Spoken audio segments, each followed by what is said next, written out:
சட்டம் மாறி வந்து மண்ணை முட்டும் காலில் சூழ்ந்து கைகள் தட்டும் வாழியவே தென்னவராட்சி திசைகள் எட்டும் நம்மவராற்றல் விண்ணை முட்டும் எட்டு திக்கும் முரசு கொட்டும் வாழியவே.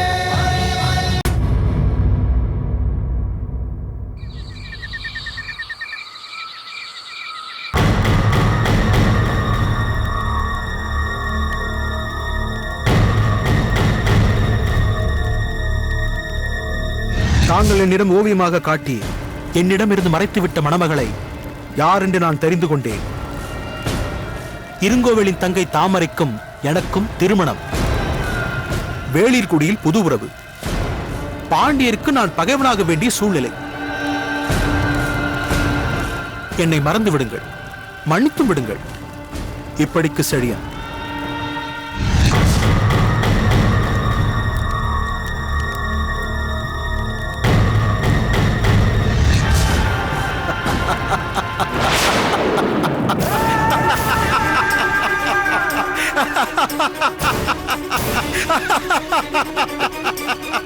எதற்காக சிரிக்கிறாய்?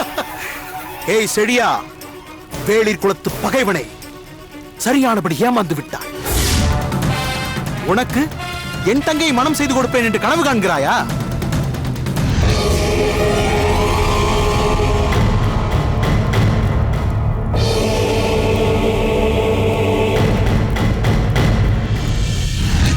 இந்த மடல் பாண்டியர் படையெடுப்பை நிறுத்தும். ஆனால் உன் உயிர் போவதை தடுக்காது. உன் உயிரை பணயமாக வைத்து கரிகாலனுக்கு எப்பொழுதோ அறிவிப்பு கொடுத்து விட்டேன். இழந்த என் நாட்டை திருப்பித் தர வேண்டும், இல்லை என்றால் செடியனின் உயிர் பறிக்கப்படும் என்று உன் மதிப்புக்குரிய பூம்புகார் மன்னனுக்கு இந்த இருங்கோவேல் இறுதி எச்சரிக்கை அனுப்பிவிட்டேன்.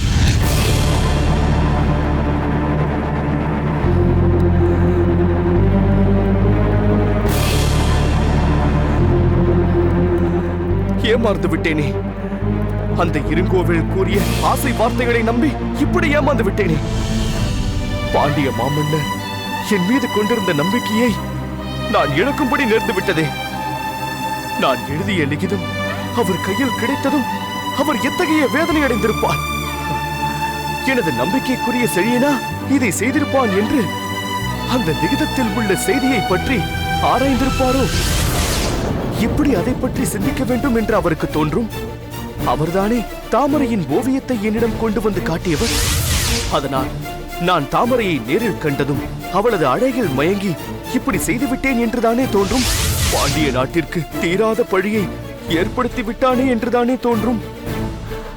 ஆனால் இந்த சூழ்நிலையில் எதற்காக இப்படி ஒரு லிகிதத்தை எழுதினேன் என்பது எனக்குத்தானே தெரியும்.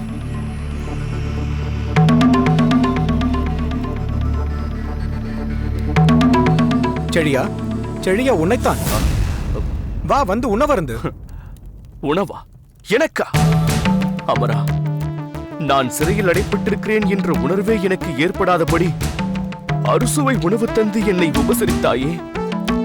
வெளியில் நடக்கும் பல செய்திகளை உடனுக்குடன் வந்து சொல்லி வெளி உலகத்திற்கும் எனக்கும் ஓர் இணைப்பு பாலமாக திகழ்ந்தாயே. இப்போது எல்லாமே வீணாக போய்விட்டதே. ஏன் இப்படி சொல்கிறாய்? என்ன அமரா இப்படி கேட்கிறாய்? எல்லாவற்றையும் அறிந்த நீ எனக்கு இழைக்கப்பட்ட துரோகத்தை பற்றி அறியாமல் போனாயா? இருங்கோவேல் என்னை நம்ப வைத்து கழுத்தறுத்து விட்டான் என்பதை பற்றி கேள்விப்படவில்லையா? அறிவேன் செழியா, அறிவேன். அதற்காக இப்பொழுது வேதனைப்படுவதால் என்ன நேர்ந்துவிடப் போகிறது? எனது நேர்மைக்கே களங்கம் ஏற்பட்டு விட்டதே. இதற்கு மேலும் நான் உயிர் வாழ்வதில் என்ன பயன்? இருங்கோவேல் நம்பத்தகாத கொடியவன் என்று தெரிந்தும் ஒரு நொடியில் ஏமாந்து விட்டேனே. லிகிதத்தை எழுதி வாங்கிய உடனேயே அவன் எக்காலமாக சிரித்தானே. அது நாளை பாண்டிய நாடு முழுவதுமே துரோகி துரோகி என்று சொல்லி ஏளனமாக சிரிக்கப் போகும் சிரிப்பிற்கு முன்னோட்டம் அல்லவா? இல்லை இல்லை, அப்படியெல்லாம் நினைத்து உன்னை நீயே வருத்திக் கொள்ளாதே. மேகங்கள் எவ்வளவுதான் சூழ்ந்து கொண்டாலும் சூரியனை ஒருபோதும் மறைத்துவிட முடியாது. சுட்டெரிக்கும் அந்த சுடர் அந்த மேகங்களை விரட்டி சுடர்விட்டு பிரகாசிக்கத்தான் செய்யும். அதேபோல் உண்மை என்ற சூரியனை அபராதம் என்ற மேகங்கள் ஒரேடியாக மறைத்துவிட முடியாது செழியா. அது ஒரு நாள் சுடர் வீசிக்கொண்டு வெளிப்பட்டே தீரும். என்னை தனது பிள்ளை போல கருதி அன்பு செலுத்திய பாண்டிய மன்னர் அந்த லிகிதத்தை கண்டு செழியனா இப்படி செய்துவிட்டான் என்று ஒரு கணம் வேதனைப்பட்டாலும் நான் வாழ்ந்த வாழ்வே பொருளற்றதாகிவிடுமே அமரா. செழியா, உன்னோடு நான் பழகிய காலம் மிகவும் குறைவுதான். இந்த சிறைவாச காலத்தில்தான் நானே அந்த செய்தியை அறிந்தபோது அது உண்மையாக இருக்க முடியாது என்பதை உணர்ந்து கொண்டேன்.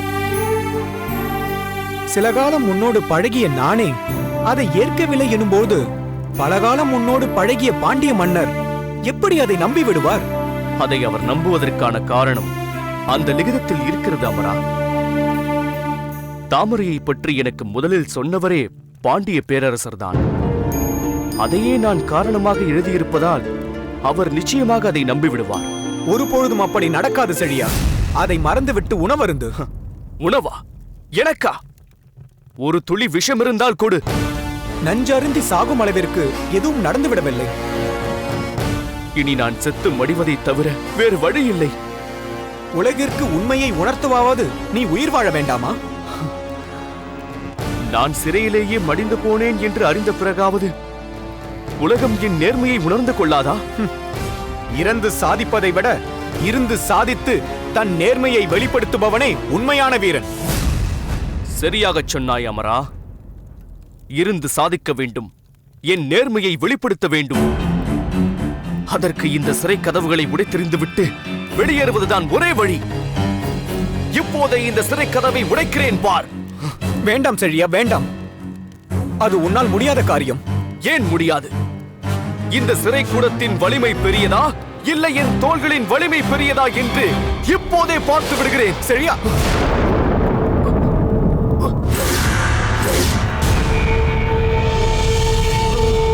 செழியா, செழியா, என்னமாயிற்று? செழியா, செழியா, செழியா, செழியா, என்னமாயிற்று? செழியா, கண் திறந்து பாரு செழியா.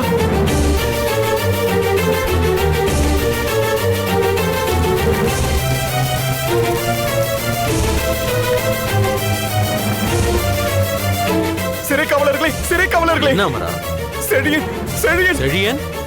செழியன் இறந்து விட்டானா? இன்னும் சற்று நேரத்தில் கவனிக்காவிட்டால் நிச்சயம் இறந்து விடுவான்.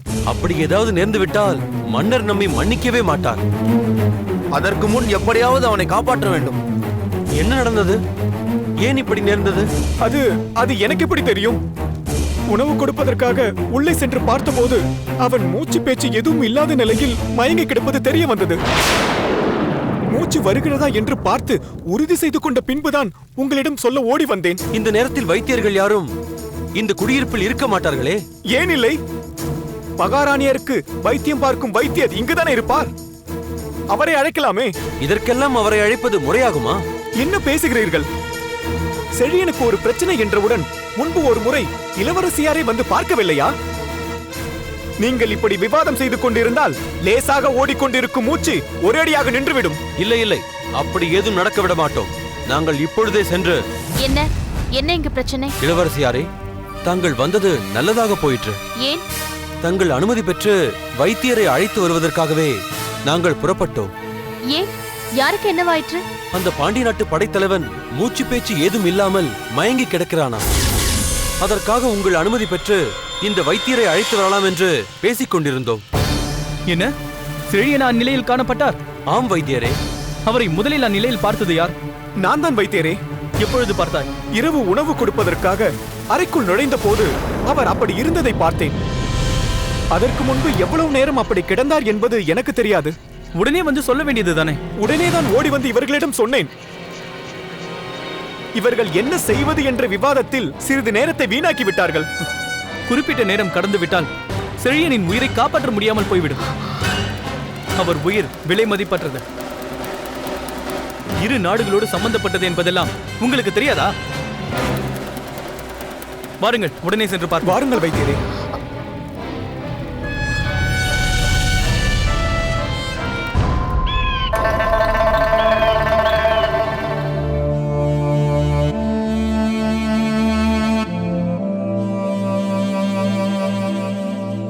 பிரபு, பிரபு, வா பஞ்சவன்மாதேவி.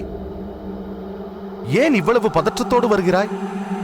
பாண்டிமாதேவி பதற்றப்படும் அளவிற்கு இந்த நாட்டில் எதுவும் நடக்க முடியாதே. நாடு தங்கள் ஆட்சியில் நலமாக இருக்கிறது. அப்படி நாட்டின் பிரச்சனையாக இருந்தால் தாங்கள் அதை சீர்படுத்தி விடுவீர்கள் என்பது எனக்கு தெரியும். ஆனால் இது நம் வீட்டின் பிரச்சனை. இதை எப்படி சரி செய்வீர்கள் என்பது எனக்கு புரியவில்லை. வீட்டு பிரச்சனை என்றால் யாருக்கு என்ன நேர்ந்தது என்று சொல். நம் இளம்வழுதிக்குத்தான். என்ன?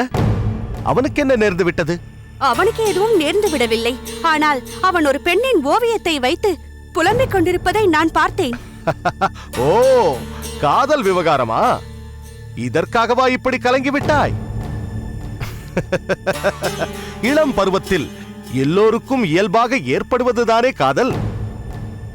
நம் இலக்கியங்களிலேயே வீரத்தை பாடும் புறத்துறை பாடல்களை விட காதலை பாடும் அகத்துறை பாடல்கள் தானே அதிகம். ஆனால் இவன் காதலிப்பது தவறு என்று கூறுகிறாயா? அரசகுமாரன் ஒரு பெண்ணை காதலிக்க கூடாது என்கிறாயா? எவராக இருந்தாலும், எந்த நிலையில் இருப்பவராக இருந்தாலும் அவர்களுக்கென்று ஒரு மனம் இருக்கத்தானே செய்யும். அதில் காதல் அரும்பு மலரத்தான் செய்யும். சற்று பொறுங்கள். நான் கூறுவதை முழுமையாக கேளுங்கள். அவன் யாரை காதலிக்கிறான் என்று நீங்கள் அறிந்தால் இப்படியெல்லாம் பேச மாட்டீர்கள். சரி சரி, யார் என்று சொல். தாமரை. தாமரை என்ற பெண்ணைத்தான் அவன் காதலிக்கிறான். அவள் ஓவியத்தை வைத்துக்கொண்டு அதற்கு முன்னால் அவன் நின்று புலம்பிக் கொண்டிருப்பதை நான் பார்த்தேன். பஞ்சவன்மாதேவி, என்ன சொல்கிறாய் நீ? தாமரையின் ஓவியத்தை அவன் வைத்திருக்கிறான். நீ நன்றாக பார்த்தாயா? பார்த்தது மட்டுமல்ல, தாமரை நீ இல்லாமல் எனக்கு வாழ்வே இல்லை என்று அவன் புலம்பிக் கொண்டிருப்பதையும் நான் கேட்டேன். தேவி, நீ ஏன் அந்த அளவிற்கு பதற்றப்பட்டாய் என்பது எனக்கு இப்போதுதான் புரிகிறது. செழியனுக்காக நான் வரவழைத்த தாமரையின் ஓவியம் அவனது கைகளுக்கு எப்படி சென்றது? ஒருவேளை எனக்காக மன்னர் பார்த்திருக்கும் பெண்ணின் ஓவியத்தை பாருங்கள் என்று செழியனே இளம்வழுதியிடம் காண்பித்திருப்பானோ? அதை பார்த்து இவன் மனம் சலனப்பட்டு விட்டதா? என்ன பேசுகிறீர்கள்? செழியனுக்காக பார்த்த பெண் என்று தெரிந்த பிறகும் இளம்வழுதி அப்படி எப்படி நினைப்பான்? உயர்ந்த எண்ணங்கள் கொண்ட அவன் மனதில் அத்தகைய தவறான சலனம் ஏற்படவே முடியாதே. அப்படியானால் அவனிடம் இருக்கும் ஓவியம்? இளம்வழுதி ஓவியக் கலையில் சிறந்தவன் என்று தங்களுக்கு தெரியாதா என்ன? அவன் எங்கோ எப்போதோ தாமரையை சந்தித்திருக்க வேண்டும். அருகில் நின்று அவளோடு பேசியிருக்க வேண்டும். இல்லாவிட்டால் அவளுடைய உருவத்தை இவ்வளவு தெளிவாக அவனால் வரைந்திருக்க முடியாது. நீ சொல்வதும் சரிதான். இளம்வழுதிக்கு தாமரை செழியனுக்காக பார்க்கப்பட்ட பெண் என்பது தெரிந்திருக்காது. அதேபோல் செழியனுக்கு இளம்வழுதி விரும்பிய பெண் தாமரை என்பதும் தெரிந்திருக்காது. தேவி, இந்நிலையில் இரு பாகத்துக்கும் சங்கடம் நேராமல் நாம் ஏதாவது செய்தாக வேண்டும். அதைத்தான் பிரபு நானும் சொல்கிறேன். செழியனை பொறுத்தவரை தாமரையை மணந்து கொள்ளும் அளவிற்கு சென்று விட்டார். அதனால் அதை பற்றி இனி பேசுவதற்கு ஏதுமில்லை. இளம்வழுதிக்கு நிலைமையை புரிய வைத்து திருமணத்திற்கு ஏற்பாடு செய்ய வேண்டும். நம் தகுதிக்கு தகுந்தபடி நல்ல பெண்ணாக தேர்ந்தெடுத்து மனம் செய்து வைத்துவிட்டால் அவன் மனம் மாறிவிடுவான். சரியாக சொன்னாய் தேவி. ஆனால் நல்ல பெண்ணை தேடி நாம் செல்ல வேண்டியதில்லை. நம்மை தேடி வந்து பேசி இருக்கிறார்களே. பிரபு, யாரை சொல்கிறீர்கள்? சோழ நாட்டிலிருந்து காரிக்கண்ணனார் இது பற்றி பேச இங்கு வந்ததை நீ மறந்து விட்டாயா? நாம் ஏதோ ஒன்று நினைத்துக் கொண்டு சிறிது காலம் போகட்டும் என்று சொல்லியிருந்தோம். ஆனால் இப்போதுள்ள சூழ்நிலையில் இனி நாம் இந்த விஷயத்தில் தாமதிக்க வேண்டியதில்லை. அமைச்சரிடம் இதை பற்றி பேசி அவரையே அனுப்பி வைக்கிறேன். அதுதான் சரி. அப்படியே செய்யுங்கள். இன்னாருக்கு இன்னார் என்று எழுதி வைத்திருப்பது மாறவா போகிறது?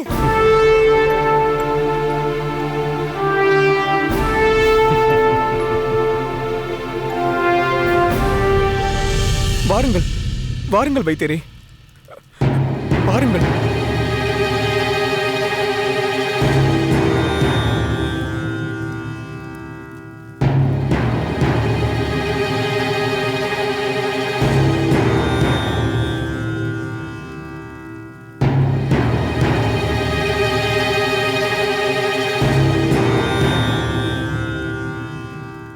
இது உடம்புக்குள் ஏற்பட்ட நோயால் வடிந்த உதிரம் போல் தெரியவில்லை.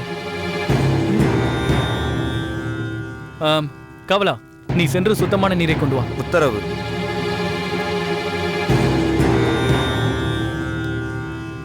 வைத்தியரே, இவருக்கு ஆபத்து என்றவுடன் தங்களுக்கு ஏற்பட்ட பதட்டத்தை உணர்ந்ததால் நடந்ததை கூறுகிறேன். செழியன் ஒருவிதமான ஆவேசத்தோடு சிறைக்கதவுகளை உடைக்கிறேன் என்று கூறி மயங்கிவிட்டான். இது இவனே தேடிக்கொண்ட விபரீதம். புரிகிறது. இந்தாருங்கள் வைத்தியரே.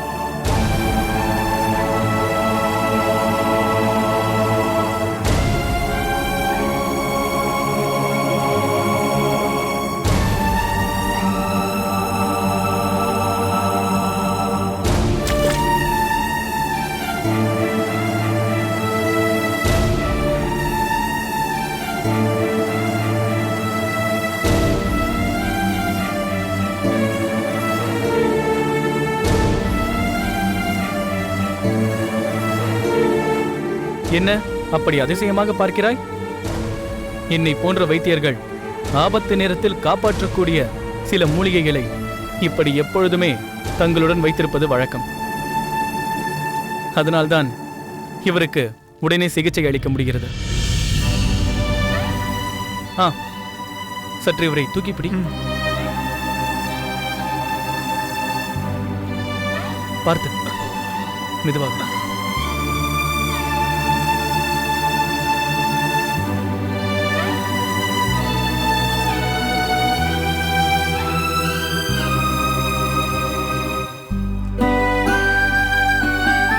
அமரா, இவரை சற்று அப்படி அமர்த்து.